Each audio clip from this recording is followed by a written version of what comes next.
Ayan, andito na ako ngayon sa school ng pamangkin ko dahil final rehearsal ng graduation nila ngayon kaya ako ang attend. Good morning mga ka-Josrap. Ngayong araw na to is pupunta ako sa final rehearsal ng pamangkin ko dahil nga may pasok yung kapatid ko at ako na lang ang attend at wala akong pasok ngayong araw na to. Pero bago tayo umalis, syempre magbe-breakfast muna tayo kaya ito, nagluluto muna ako ng kakainin namin mga ka-Josrap.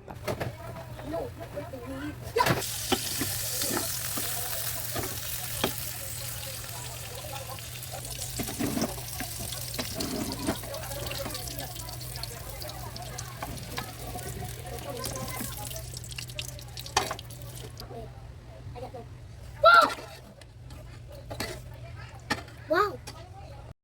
Finally, at nakakain na rin kami. Ayan, ready na kami, no? Ihahatid pala kami ng kapatid ko at magmomotor kami mga ka-Josrap dahil dito lang din naman yung school ng pamangkin ko malapit sa lugar namin. Kaya naman tara at aalis na kami mga ka-Josrap. Ngayon kasi yung pinaka-final rehearsal nila, kailangan may kasama siyang guardian or yung parents. Pero yung kapatid ko dahil nga may pasok, may duty siya ngayon sa ISAP, kaya ako ang a-attend.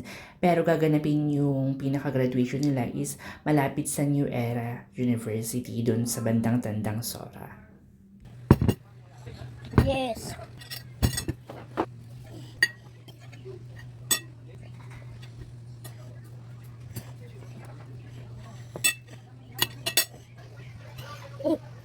Takot siya.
Buti ano open?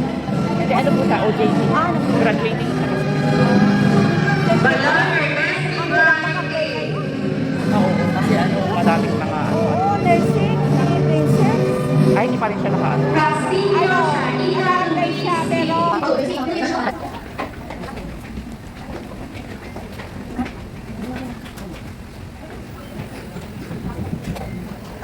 Talaga naman.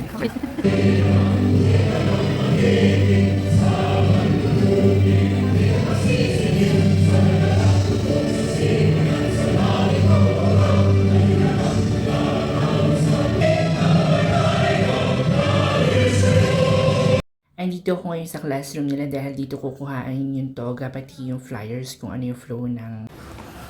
Ayan, nagpa-practice sila sa taas.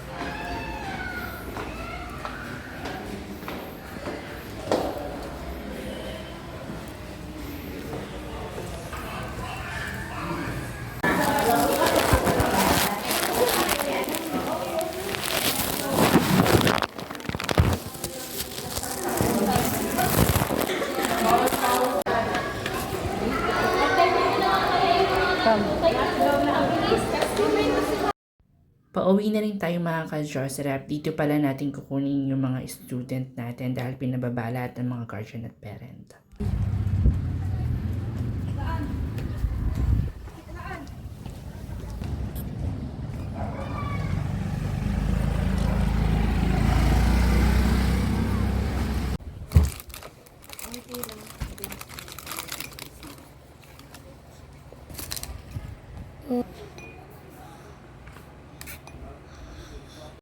Ito na yung mga gagamitin sa graduation day ng pamangkin ko. So, meron ditong pamphlet at flow ng graduation, kung ano ba yung mangyayari. Meron din ditong mga ribbon ng guests. Okay?